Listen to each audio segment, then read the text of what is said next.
There's not very many opportunities like this, actually. The Constitutional Rights Foundation is a great organization that has this type of thing, and it really is an experience that you can't get inside the classroom because the students are meeting with lawyers, they're meeting with students from different schools who might have different opinions than themselves, and it's really just more of a real-life learning experience than what you can do in the classroom.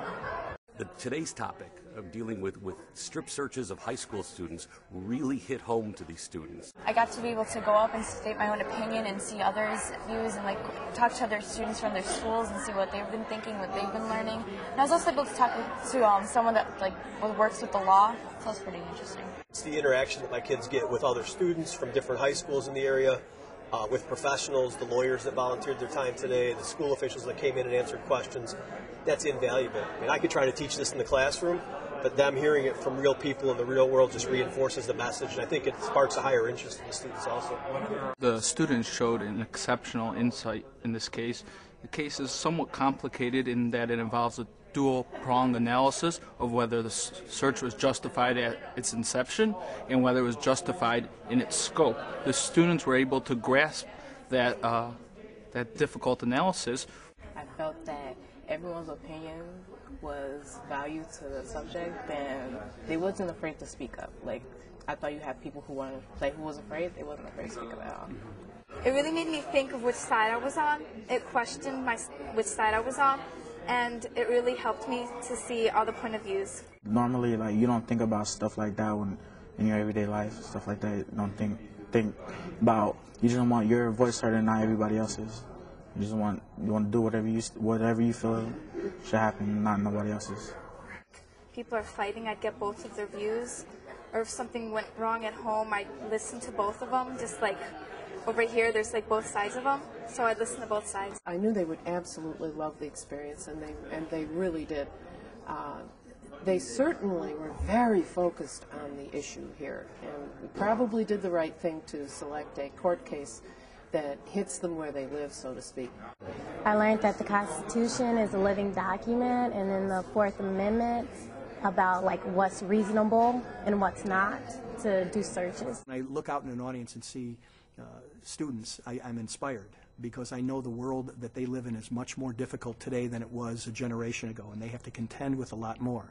So it's incumbent upon us to have these kinds of forums available so that they can give us an indication of what they're thinking and give us an indication of what their expectations are of us in our leadership roles in crafting the kind of school environment that makes it enjoyable for them to attend and meaningful.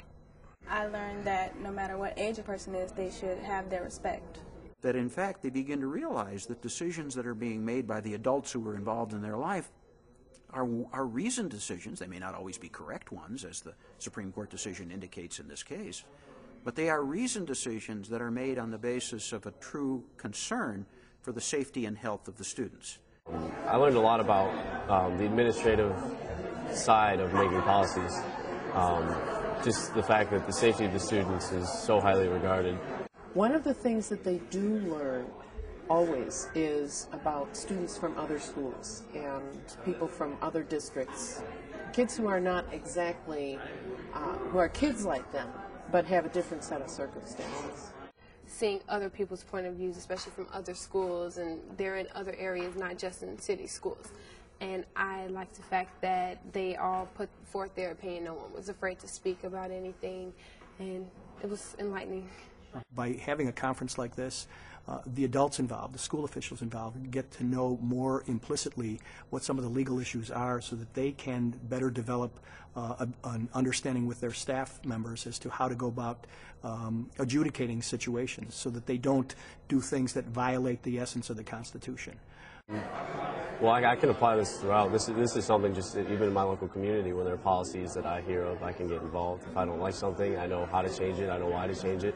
I could be involved in even when I go back to my school, I fully intend on looking at my handbook, kind of sorting truth and looking at what I feel is fair, what isn't fair.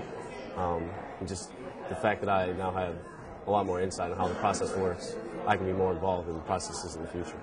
I know for a fact that I have had several former students who have considered law seriously as a profession because of their experience here at the Constitution Rights. Do you think your expectations were fulfilled? Oh, absolutely. Actually exceeded. This was a particularly good Equal Justice Conference, I think. I think that it was a great experience because I plan to take law as my future major, and I'm a senior in high school. So I think this is a great help. So I know how a deliberation works now, and you know how it works, and now I know how a court looks like. Loved listening to their instincts. I asked them questions during our session off subject, some of the how they would act if they were a Supreme Court justice, and how they would deal with certain issues that didn't necessarily come up in this case. And their instincts were so spot on. Definitely think about things a lot more, think about the positives and the negatives to each situation. Before I had said, okay, that was wrong, just leave it as that, they shouldn't have done that, but now I kind of see the other side to it, and I could see why they would appeal that in court. So it's amazing, it's exciting. There's a lot of cases that we don't know that go on because we be so busy with school, so it's like, I know this went on, and then you find out, and you get to be in the real courthouse, speak to representatives. It's really nice. Yeah, it's definitely a privilege to be here because, like, you didn't even know stuff like this happened in real life. Like, you didn't know you could come to a courthouse and listen to court cases and feedback and stuff, give feedback and listen to other people's feedback. It's definitely a privilege, and I'm glad I came.